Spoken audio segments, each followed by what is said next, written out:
प्रेम से बोले वीर बजरंगबली हनुमान की जय, सियावर रामचंद्र की जय। आज आप सभी सुनेंगे भाद्रपद मास मंगलवार व्रत की कथा। एक बार नैमिषारण्य तीर्थ में 88,000 मुनि एकत्रित होकर पुराणों के ज्ञाता श्री सूत जी से पूछने लगे, हे महामुनि, आपने हमें अनेक पुराणों की कथाएं सुनाई हैं। अब कृपया करके हमें ऐसा व्रत और कथा बताएं जिसके करने से संतान की प्राप्ति हो तथा मनुष्यों का रोग शोक अग्नि सर्व दुख आदि भय को दूर होकर, क्योंकि कलयुग में सभी जीवों की आयु बहुत कम है, फिर इस पर उन्हें रोग चिंता के कष्ट लगे रहते हैं, तो फिर वह श्री हरि के चरणों में अपना ध्यान कैसे लगा सकेंगे। श्री सूत जी बोले, हे मुनियों, आपने लोक कल्याण के लिए बहुत ही उत्तम बात पूछी है। एक बार युधिष्ठिर ने भगवान कृष्ण से लोक कल्याण के लिए यह प्रश्न किया था। भगवान श्री कृष्ण और युधिष्ठिर का संवाद मैं तुम्हारे सामने कहता हूँ, तुम ध्यान पूर्वक सुनो। एक समय पांडवों की सभा में श्री कृष्ण जी बैठे हुए थे। तब युधिष्ठिर ने भगवान श्री कृष्ण से प्रश्न किया, प्रभु, हे नंदन, हे गोविंद, आपने मेरे लिए अनेकों कथाएं सुनाई हैं। आज कृपया करके ऐसा व्रत या कथाएं सुनाएं जिसके करने से मनुष्य को रोग चिंता भय समाप्त हो और उसके पुत्र की प्राप्ति हो। हे प्रभु, बिना पुत्र के जीवन व्यर्थ है। पुत्र के बिना मनुष्य नरकगामी होता है। पुत्र के बिना मनुष्य पितृतृण से छुटकारा नहीं पा सकता है, न ही उसका पुत्रांग नामक नरक से उद्धार हो सकता है। अतः पुत्रदायक व्रत बतलाइए। श्री कृष्ण भगवान बोले, हे राजन, मैं एक प्राचीन इतिहास सुनाता हूँ, आप उसे ध्यान पूर्वक सुनो। कुंडलपुर नामक एक नगर था। उसमें नंदा नामक एक ब्राह्मण रहता था। भगवान की कृपा से उसके पास सब कुछ था, फिर भी वह दुखी था। इसका कारण यह था कि ब्राह्मण की स्त्री सुनंदा के कोई संतान न थी। सुनंदा पतिव्रता थी, भक्ति पूर्वक श्री हनुमान जी की आराधना करती थी। मंगलवार के दिन व्रत करके अंत में भोजन बनाकर हनुमान जी का भोग लगाने के बाद स्वयं भोजन करती थी। एक बार मंगल के दिन ब्राह्मणी गृह कार्यों की अधिकता के कारण हनुमान जी को भोग न लगा सकी, तो इस पर उसे बहुत ही दुख हुआ। उसने कुछ भी नहीं खाया और अपने मन में प्रण किया कि अब तो अगले मंगल को ही हनुमान जी का भोग लगाकर अन्न जल ग्रहण करूंगी। ब्राह्मणी सुनंदा की इस असीम भक्ति के प्रभाव से श्री हनुमान जी बहुत प्रसन्न हुए और प्रकट होकर बोले, सुनंदा, मैं तेरी भक्ति से बहुत प्रसन्न हूँ, तू उठ और वरदान मांग। सुनंदा अपने आराध्य देव की हनुमान जी को देखकर आनंद की अधिकता से विवल होकर हनुमान जी के चरणों में गिरकर बोली, हे प्रभु, मेरे कोई संतान नहीं है, कृपया करके मुझे संतान प्राप्ति का आशीर्वाद दें, तो आपकी अति कृपा होगी। श्री महावीर जी बोले, तेरी इच्छा पूर्ण होगी, तेरे एक कन्या पैदा होगी, उसके अष्टांग प्रतिदिन सोना दिया करेंगे। इस प्रकार कहकर श्री महावीर जी अंतर्ध्यान हो गए। ब्राह्मणी सुनंदा बहुत ही हर्षित हुई। और यह समाचार उसने अपने पति से कहा। ब्रह्मदेव कन्या का वरदान सुनकर कुछ दुखी हुए, परंतु सोना मिलने की बात सुनी तो बहुत प्रसन्न हुए। विचार किया कि ऐसी कन्या के साथ मेरी निर्धनता भी समाप्त हो जाएगी। हनुमान जी की कृपा से वह ब्राह्मणी गर्भवती हुई और 10वें महीने में उसे बहुत ही सुंदर पुत्री प्राप्त हुई। यह बच्ची अपने पिता के घर में ठीक उसी तरह से बढ़ने लगी जिस प्रकार शुक्ल पक्ष में चंद्रमा की कला बढ़ती है। 10वें दिन ब्राह्मण ने उस बालक का नामकरण संस्कार कराया। उसके कुल पुरोहित ने उस बालिका का नाम रत्नावली रखा, क्योंकि यह कन्या सोना प्रदान करती थी। इस कन्या ने पूर्व जन्म में बड़े ही विधान से मंगल देव का व्रत किया था। रत्नावली का अष्टांग बहुत सा सोना देता था। उस सोने से नंदा ब्राह्मण बहुत ही धनवान हो गया। अब ब्राह्मण भी बहुत अभिमान करने लगा था। समय बीतता रहा। अब रत्नावली 10 वर्ष की हो चुकी थी। एक दिन जब नंदा ब्राह्मण प्रसन्नचित्त था। तब सुनंदा ने अपने पति से कहा, मेरी पुत्री रत्नावली विवाह के योग्य हो गई है, अतः आप कोई सुंदर तथा योग्य वर देखकर उसका विवाह कर दें। सुनकर ब्राह्मण बोला, अभी तो रत्नावली बहुत छोटी है। तब ब्राह्मणी बोली, शास्त्रों की आज्ञा की कन्या 8वें वर्ष में गौरी, 9 वर्ष में रोहिणी, 10वें वर्ष में कन्या, इसके पश्चात रजस्वला हो जाती है। गौरी के दान से पाताल लोक की प्राप्ति होती है, रोहिणी के दान से वैकुंठ लोक की प्राप्ति होती है, कन्या के दान से इंद्रलोक से सुखों की प्राप्ति होती है। अगर हे पतिदेव रजस्वला का दान किया जाता है तो घोर नरक की प्राप्ति होती है। इस पर ब्राह्मण बोला, अभी तो रत्नावली मात्र 10 वर्ष की है और मैंने तो 16-16 वर्ष की कन्याओं के विवाह कराए हैं, अभी जल्दी क्या है। तब ब्राह्मणी सुनंदा बोली, आपको तो लोभ अधिक हो गया है। लगता है शास्त्रों में कहा गया है कि माता पिता और बड़ा भाई रजस्वला कन्या को देखते ही वह अवश्य ही नरकगामी होते हैं। तब ब्राह्मण बोला, अच्छी बात है, कल मैं अवश्य ही योग वर तलाश में अपना दूत भेजूंगा। दूसरे दिन ब्राह्मण ने अपने दूत को बुलाकर और आज्ञा दी, जैसी सुंदर मेरी कन्या है वैसा ही सुंदर वर उसके लिए तलाश करो। दूत अपने स्वामी की आज्ञा पाकर निकल पड़ा। पंपई नगर में उसने एक सुंदर लड़के को देखा। यह बालक एक ब्राह्मण परिवार का बहुत धनवान पुत्र था और गुणवान था। इसका नाम सोमेश्वर था। दूत ने इस सुंदर व गुणवान ब्राह्मण पुत्र को बारे में अपने स्वामी को पूर्ण विवरण बता दिया। ब्राह्मण नंदा को भी सोमेश्वर अच्छा लगा और शुभ मुहूर्त में विधि पूर्वक कन्यादान करके ब्राह्मण ब्राह्मणी संतुष्ट हुए। परंतु ब्राह्मण के मन में तो लोभ समाया था। उसने कन्यादान तो कर दिया था, पर वह बहुत खिन्न था। उसने विचार किया कि रत्नावली तो अब चली जाएगी और मुझे इससे तो सोना मिलता था, अब वह मिलेगा नहीं। मेरे पास तो जो धन था उसके विवाह में खर्च हो गया है, जो शेष बचा है वह भी कुछ दिनों पश्चात समाप्त हो जाएगा। तो इसका विवाह करके बहुत ही बड़ी भूल कर दी है। अब कोई ऐसा उपाय हो कि रत्नावली मेरे घर पर ही बनी रहे, अपनी ससुराल न जावे। लोभ रूपी राक्षस ब्राह्मण के मस्तिष्क पर छाता रहा। रात भर अपनी सैया पर बेचैनी से करवटें बदलते बदलते उसने एक बहुत ही क्रूर निर्णय लिया।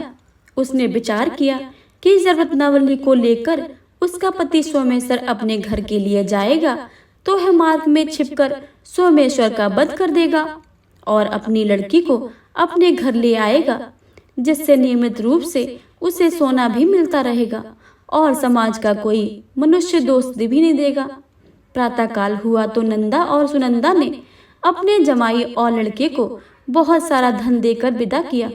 सोमेश्वर अपनी पत्नी रत्नावली को लेकर ससुराल में अपने घर की तरफ चल दिया। ब्राह्मण नंदा महालोभ के वशीभूत हो अपनी मति खो चुका था। पाप पुण्य उसे विचार न रहा था। अपने भयानक व क्रूर निर्णय को कार्य रूप देने के लिए उसने अपने दूत को मार्ग में अपने जमाई का वध करने के लिए भेज दिया था, ताकि रत्नावली से प्राप्त होने वाला सोना उसे हमेशा लगातार मिलता रहे और वो कभी निर्धन ना हो। ब्राह्मणों के दूत ने अपने स्वामी की आज्ञा का पालन करते हुए उसके जमाई सोमेश्वर का मार्ग में ही वध कर दिया। समाचार प्राप्त ब्राह्मण नंदा मार्ग में पहुंचा और रुदन करती अपनी पुत्री रत्नावली से बोला, हे पुत्री, मार्ग में लुटेरों ने तेरे पति का वध कर दिया है। भगवान की इच्छा के आगे किसी का कोई वश नहीं चलता है। अब तू घर चल, वहां पर ही रहकर शेष जीवन व्यतीत करना। जो भाग्य में लिखा है वही होगा। अपने पति का अकाल मृत्यु से रत्नावली बहुत दुखी हुई। करोड़ क्रंदन से रुंदन करते हुए अपने पिता से बोली, हे पिताजी, इस संसार में जिस स्त्री का पति नहीं है उसका जीना व्यर्थ है। मैं अपने पति के साथ ही अपने शरीर को जला दूंगी और सती होकर अपने इस जन्म को माता पिता के नाम को तथा सासुर के यश को सार्थक करूंगी। ब्राह्मण नंदा अपनी पुत्री रत्नावली के ऐसे वचनों को सुनकर बहुत दुखी हुआ। विचार करने लगा, मैंने व्यर्थ ही जमाई का वध का पाप अपने सिर लिया है। रत्नावली तो उसके पीछे अपने प्राण तक देने को तैयार है। मेरा तो दोनों तरफ से मरण हो गया है। धन तो अब मिलेगा नहीं। जमाई बद के पाप के फलस्वरूप यम यातना भी भुगतनी पड़ेगी। यह सोचकर वह बहुत खिन्न हुआ। सोमेश्वर की चिता बनाई गई। रत्नावली सती होने की इच्छा से अपने पति का सिर अपनी गोद में रखकर चिता में बैठ गई। जैसे ही सोमेश्वर की चिता को अग्नि लगाई गई, वैसे ही प्रसन्न होकर मंगलदेव वहां प्रकट हुए और बोले, हे रत्नावली, मैं तेरी पति भक्ति से बहुत प्रसन्न हूँ, तू वरदान मांग ले। रत्नावली ने अपने पति का जीवन दान मांगा।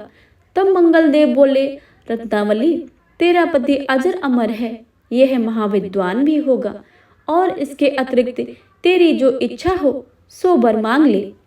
तब रत्नावली बोली, हे ग्रहों के स्वामी, यदि आप मुझ पर प्रसन्न हैं तो मुझे यह वर दीजिए कि जो मनुष्य मंगलवार के दिन प्रातः काल लाल पुष्प लाल चंदन से पूजा करके आपको स्मरण करे, उसके रोग व्याधि ना हो, स्वजनों का कभी वियोग ना हो, सर्प अग्नि तथा शत्रुओं का भय ना रहे। जो स्त्री मंगलवार का व्रत करे वह कभी विधवा ना हो। मंगलदेव तथास्तु कहकर अंतर्ध्यान हो गए। सोमेश्वर मंगलदेव की कृपा से जीवित हो उठा। रत्नावली पति को पुनः प्राप्त करके बहुत ही प्रसन्न हुई और मंगलदेव का व्रत करके प्रत्येक मंगलवार को व्रतराज और मंगलदेव की कृपा से इस लोक में सुख ऐश्वर्य को भोगते हुए अंत में अपने पति के साथ स्वर्ग लोक को गई। प्रेम से बोले, भगवान मंगलदेव की जय, भगवान वीर बजरंगबली की जय। मंगलवार की एक और कथा के अनुसार एक ब्राह्मण दंपति की कोई संतान नहीं थी, जिसके कारण पति पत्नी दुखी थे। वह ब्राह्मण हनुमान जी की पूजा हेतु वन में चला गया। वह पूजा के साथ महावीर जी से एक पुत्र की कामना प्रकट किया करता था। घर पर उसकी पत्नी मंगलवार व्रत पुत्र की प्राप्ति के लिए किया करती थी। मंगल के दिन व्रत के अंत में भोजन बनाकर हनुमान जी को भोग लगाने के बाद स्वयं भोजन ग्रहण करती थी। एक बार कोई व्रत आ गया जिसके कारण ब्राह्मणी भोजन न बना सकी। तब हनुमान जी का भोग भी नहीं लगाया। वह अपने मन में ऐसा प्रण करके सो गई कि अगले मंगलवार को हनुमान जी का भोग लगाकर अन्न ग्रहण करूंगी। वह भूखी प्यासी 6 दिन तक पड़ी रही। मंगलवार के दिन उसे मूर्छा आ गई। तब हनुमान जी उसकी लगन और निष्ठा को देखकर अति प्रसन्न हो गए। उन्होंने उसे दर्शन दिया और कहा, मैं तुमसे अति प्रसन्न हूँ। मैं तुमको एक सुंदर बालक देता हूँ जो तेरी सेवा किया करेगा। हनुमान जी मंगलवार को बाल रूप में उसको दर्शन देकर अंतर्ध्यान हो गए। सुंदर बालक पाकर ब्राह्मणी अति प्रसन्न हुई। ब्राह्मणी ने बालक का नाम मंगल रखा। कुछ समय पश्चात ब्राह्मण वन से लौटकर प्रसन्नचित्त सुंदर बालक को घर में क्रीड़ा करते देखकर वह ब्राह्मण पत्नी से बोला, यह बालक कौन है? पत्नी ने कहा, मंगलवार के व्रत से प्रसन्न होकर हनुमान जी ने दर्शन देकर मुझे यह बालक दिया है। पत्नी की बात छल से भरी जान उसने सोचा यह उल्टा व्यभिचारिणी अपनी कलुषता छुपाने के लिए बातें बना रही है। एक दिन उसका पति कुएं पर पानी भरने चला तो पत्नी ने कहा कि मंगल को भी साथ ले जाओ। वह मंगल को साथ ले चला और उसको कुएं में डालकर वापस पानी भरकर आया। तो पत्नी ने पूछा कि मंगल कहाँ है? तब मंगल मुस्कुराता हुआ घर आ गया। उसको देखकर ब्राह्मण आश्चर्यचकित हुआ। रात्रि में उसके पति से हनुमान जी ने स्वप्न में कहा, यह बालक मैंने दिया है, तुम पत्नी को उल्टा क्यों कहते हो? पति यह जानकर बहुत ही हर्षित हुआ। फिर पति पत्नी मंगलवार का व्रत कर अपने मन को आनंद पूर्वक व्यतीत करने लगे। जो मनुष्य मंगलवार व्रत की कथा को सुनता है या पढ़ता है और नियम से व्रत करता है, उसके हनुमान जी की कृपा से सारे कष्ट दूर होकर सर्व सुख प्राप्त होते हैं। प्रेम से बोले, वीर बजरंगबली की जय, हनुमान जी की जय। प्रिय भक्तों, अब आप श्रवण करेंगे मंगलवार की दूसरी कथा। तो प्रेम से बोलिए, हनुमान जी की जय। एक समय की बात है, एक ब्राह्मण दंपति की कोई संतान नहीं थी, जिस कारण वह बेहद दुखी थे। एक समय ब्राह्मण वन में हनुमान जी की पूजा के लिए गया। वहां उसने पूजा के साथ महावीर जी से एक पुत्र की कामना की। घर पर उसकी स्त्री भी पुत्र की प्राप्ति के लिए मंगलवार का व्रत करती थी। वह मंगलवार के दिन व्रत के अंत में हनुमान जी को भोग लगाकर ही भोजन करती थी। एक बार व्रत के दिन ब्राह्मणी ने भोजन नहीं बना पाया और न ही हनुमान जी को भोग लगा सकी। उसने यह प्रण किया कि वह अगले मंगलवार को ही भगवान को भोग लगाकर ही भोजन करेगी। वह भूखी प्यासी 6 दिन तक पड़ी रही। मंगलवार के दिन वह बेहोश हो गई। हनुमान जी उसकी निष्ठा और लगन को देखकर प्रसन्न हुए। हनुमान जी ने उन्हें आशीर्वाद स्वरूप ब्राह्मणी को एक पुत्र दिया और कहा कि यह तुम्हारी बहुत ही सेवा करेगा। बालक को पाकर ब्राह्मणी अति प्रसन्न हुई। उसने बालक का नाम मंगल रखा। कुछ समय उपरांत जब ब्राह्मण घर आया तो बालक को देखकर पूछा कि यह कौन है। तब पत्नी बोली कि मंगलवार व्रत से प्रसन्न होकर हनुमान जी ने उसे यह बालक दिया है। ब्राह्मण को अपनी पत्नी की बात पर विश्वास नहीं हुआ। एक दिन मौका देखकर ब्राह्मण ने बालक को कुएं में गिरा दिया। घर पर लौटने पर ब्राह्मणी ने पूछा कि मंगल कहाँ है। तभी मंगल पीछे से मुस्कुराकर आ गया। उसे वापस देखकर ब्राह्मण आश्चर्यचकित रह गए। रात्रि को हनुमान जी ने उसे सपने में दर्शन दिए और बताया कि यह पुत्र उन्होंने दिया है। ब्राह्मण सत्य जानकर बहुत ही खुश हुआ। इसके बाद ब्राह्मण दंपति प्रत्येक मंगलवार को व्रत रखने लगे। जो मनुष्य मंगलवार को व्रत करता है, कथा को पढ़ता है और सुनता है और नियम से व्रत रखता है, उसे हनुमान जी की कृपा से सब कष्ट दूर होकर सर्व सुख प्राप्त होता है और हनुमान जी की दया का पात्र बनता है। तो प्रेम से बोलिए वीर बजरंगबली हनुमान जी की जय।